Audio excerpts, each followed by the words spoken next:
दल है नवदीप सर पहला सवाल लिया था शुरू में ये हुआ। आपने तो जी पांच सवाल ऑलरेडी पूछ जी नहीं एक सवाल लिए थे जी, एक सवाल लिए थे वो हो नहीं पाया था सर। ये कह रहा हूं सर, शुरू में जब SIR प्रक्रिया शुरू हुई थी तो ये हो रहा था कि जो घुसपैठिए हैं वो उत्तर प्रदेश या देश में आ रहे हैं और मतदाता बन रहे हैं, दूसरे का हक छीन रहे हैं। तो ऐसे में अभी अब पहला कंडीशन है कि मतदाता वही बनेगा जो भारत का नागरिक होगा। तो ऐसे में अभी तक जो प्रक्रिया चली है, क्या कोई ऐसा व्यक्ति पकड़ में आया जो उस लिस्ट में जो यूपी का ना हो, बाहर का हो और यहाँ मतदाता बन गया, सूची में उसका नाम हो? देखिए, जो SIR है, विशेष प्रगाढ़ पुनरीक्षण, इसका उद्देश्य है कि हमारी मतदाता सूची शुद्ध हो। जो नाम इसमें नहीं होने चाहिए वो कट जाएं और जिन व्यक्तियों के नाम होने चाहिए, एलिजिबल है, उनके नाम हम ले आएं। कोई मतदाता ना छूटे और कोई अपात्र मतदाता ना रहे। उसी क्रम में पहले चरण में बड़ी संख्या में 2,88,00,000 नाम कटे थे। अब बड़ी संख्या में फॉर्म 6 आ रहे हैं, नाम जुड़ रहे हैं। पहले चरण में हमारे BLOs व्यस्त प्रगणना फॉर्म को भरवाने में, साइन करके वापस लेने में, उसको डिजिटाइज करने में, उसकी मैपिंग करने में व्यस्त थे। अब बड़ी संख्या में फॉर्म 6 आ रहे हैं, तो जो पात्र व्यक्ति है उनकी जांच करके उनका नाम जोड़ेंगे। जब फाइनल लिस्ट प्रकाशित होगी तो हमारा प्रयास है कि 27 अक्टूबर के मुकाबले बहुत अधिक शुद्ध और कंप्लीट हो। कुछ राजनीतिक दल हैं जो लगातार जब BLOs वहां पर पहुंचते हैं तो उनके साथ उनके लड़ाई झगड़े के वीडियोस भी बहुत सारे सामने आते हैं। तो इस तरीके की वीडियोस जब आपके सामने और उस पर आप लोगों ने अभी तक कितनी कार्यवाही की है या किसी राजनीतिक दल को आपने नोटिस भेजा है? जिला निर्वाचन अधिकारियों को निर्देश दिए गए हैं कि किसी भी निर्वाचन से जुड़े अधिकारी, चाहे BLO या ERO, ERO, इसके साथ कोई किसी तरह का दुर्व्यवहार या उसको बर्दाश्त नहीं किया जाएगा। एक मामला हमारे पास आया था जिसमें इटावा के एक BLO कुछ बयान दे रहे थे। हमने जिले से रिपोर्ट मांगी तो रिपोर्ट ये आई कि उनका विवाद कुछ हुआ था किसी दल के व्यक्ति से और अब उनका सहमति है, लिखित में आया कि उनकी कोई शिकायत नहीं है, उनके फोटोग्राफ साथ आए। तो जहां भी कोई भी BLO के साथ कोई दुर्व्यवहार करेगा उसको हम गंभीरता से लेंगे, उसकी शिकायत पे कानून पर। जैसे आपको बताया, जैसे इटावा का मामला सामने आया था, हमने तुरंत जिला निर्वाचन अधिकारी से इस पे फैक्ट्स मांगे थे कि ये क्या मामला है और उस पर क्या कार्रवाई हुई। उसकी रिपोर्ट मैंने आपको बता दी कि उसकी रिपोर्ट आया कि इनका आपस में समझौता हो गया और उन्होंने लिखित दिया है जो BLO थे कि मुझे कोई कार्रवाई नहीं, हमारा विवाद हुआ था। और आगे के लिए हमने कहा है, यदि किसी भी BLO, ERO के साथ कोई दुर्व्यवहार, मारपीट या किसी धमकी या कुछ भी ऐसा होगा तो उसको गंभीरता से जिला निर्वाचन अधिकारी लेंगे। नवदीप जी, एक सवाल है, इस पूरी प्रक्रिया में BLO की भूमिका बहुत महत्वपूर्ण रही और इस BLO की भूमिका के दौरान सर नहीं आप नवदीप जी, पिछली प्रेस कॉन्फ्रेंस में भी नवदीप जी, मैं आपसे ये जानना चाहता हूं कि इस पूरी प्रक्रिया के दौरान जो BLO की मौत हुई है, आपने कहा उसका हम पता लगाएंगे। क्या अभी तक आपने पता लगाया कि एक दर्जन से अधिक BLO की मौत का कारण क्या है? और इस पूरी प्रक्रिया में सवाल सबसे ज्यादा BLO पे उठे, सत्ता पक्ष ने भी BLO पे सवाल उठाया, विपक्ष ने भी उठाया। तो क्या हुआ इस पूरी प्रक्रिया में? BLO की मौत का कारण क्या है और उनके लिए आप क्या कुछ कर रहे हैं? देखिए, अलग अलग कारणों से डेथ्स हुई, सबकी रिपोर्ट हमने जिलों से मंगवाई है। किसी की रोड एक्सीडेंट में डेथ हुई, किसी की हार्ट अटैक में डेथ हुई, किसी की किसी और वजह से डेथ हुई। जिन भी BLOs की डेथ हुई उनकी प्रत्येक की हमारे पास रिपोर्ट आ रही है और उसमें आज की तारीख में कोई ऐसा पॉलिसी नहीं है कि जैसे इलेक्शन के दौरान एक पॉलिसी रहती है, अभी SIR के लिए कोई ऐसा पॉलिसी नहीं है। सर, आपने फॉर्म 6 और 7 के डाटा तो प्रस्तुत कर दिए, लेकिन 8 का कोई डाटा नहीं प्रस्तुत हुआ अभी। आपको बड़ा अच्छा प्रश्न लेके आए सर। 8 का डेटा भी आपको देना चाहिए। 8 का डेटा है हमारे पास नहीं। यस, तो हमारा अब 8 का डेटा आपने पूछा है तो मैं थोड़ा बता दूं।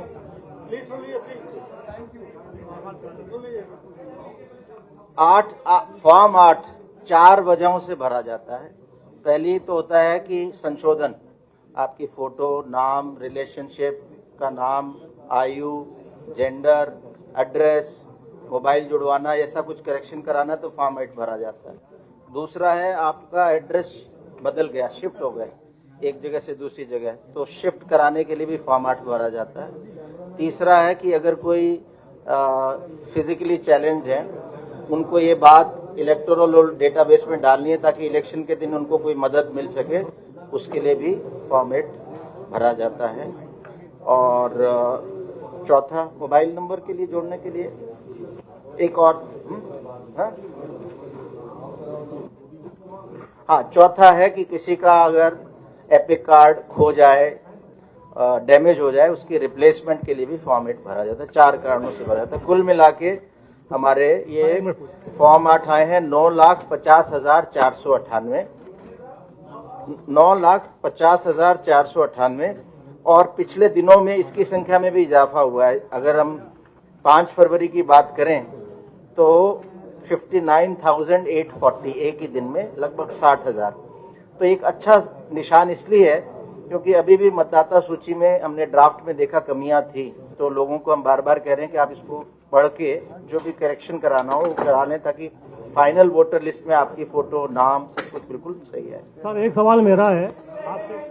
अरे एक्सक्यूज मी सर, एक मिनट। माइक किसके? माइक एक मिनट सर। 2003 में जो सर वोटर लिस्ट में नाम है जिनके, उनको भी फॉर्म 6 भरवाया जा रहा है, ठीक है सर। और जो रिक्वायर्ड डॉक्यूमेंट्स उसमें कौन कौन से डॉक्यूमेंट्स उसमें सबमिट किए जाएंगे, इसका जवाब दे दीजिए आप। पब्लिक को मालूम नहीं इसके बारे में। ठीक है। जिनका आपने कहा कि जिनका नाम 2003 में, उनसे भी भरवाया जा रहा है। फॉर्म 6 उनके द्वारा भरा जाएगा जिनका नाम ड्राफ्ट मतदाता सूची में नहीं है, भले ही 2003 में था, 2 में था, 5 में था, 10 में था, वो इम्पोर्टेंट नहीं है। इम्पोर्टेंट ये कि अभी जो ड्राफ्ट आया है कि आप उससे एग्री कर रहे हो कि नहीं। अगर नहीं कर रहे हो, आपका नाम होना चाहिए, तो आपको फॉर्म 6 भरना होगा।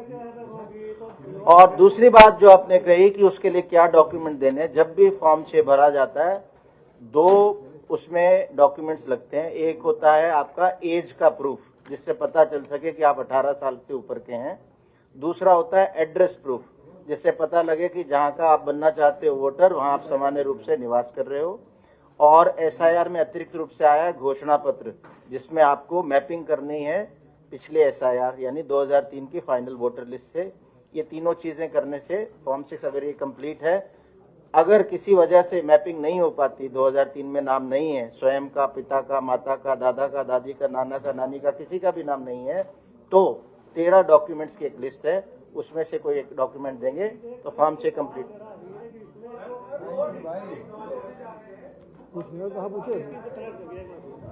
सर एक मिनट सर।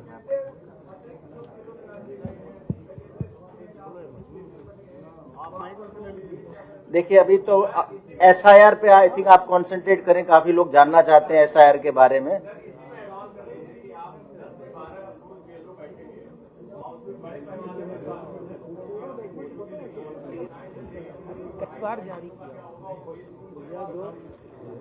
दस से 12 जो बीएलओ रहेंगे वो इसलिए रहेंगे कि एसआईआर बहुत महत्वपूर्ण है। और एसआईआर में ये बात आ रही थी कि बीएलओ से संपर्क नहीं हो पाता, अगर कोई किसी का फोन नहीं है, इंटरनेट नहीं है, तो उसके जनता की सुविधा के लिए बीएलओ रहेंगे।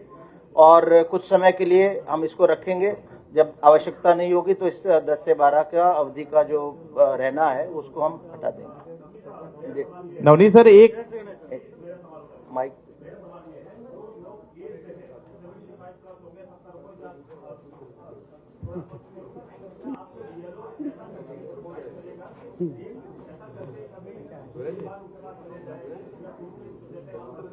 आपने अच्छा प्रश्न पूछा। हमने ये कहा है कि जब ये एक तो हमने सुनवाई में हमने ये कहा कि पर्सनली आने की जरूरत नहीं है वोटर को, वो किसी को भी अपना प्रतिनिधि नामित कर सकते हैं।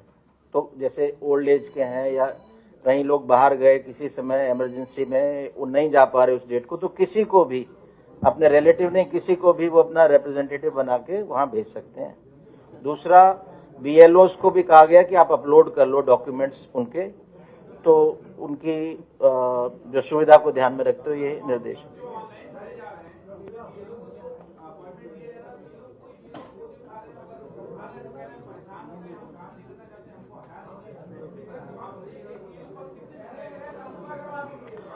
देखिए, हमारा बुक का कॉल बीएलओ का एक ईसीआई नेट में एप्लीकेशन है, लोग उसमें अप्लाई कर सकते हैं। और हमारे यहाँ इस समय बहुत कम संख्या में पेंडिंग कॉल है और इसमें भी और इम्प्रूवमेंट भी होगा ताकि एक्सेसिबिलिटी बीएलओ की बन जाए फोटो से। चलिए, धन्यवाद, थैंक यू।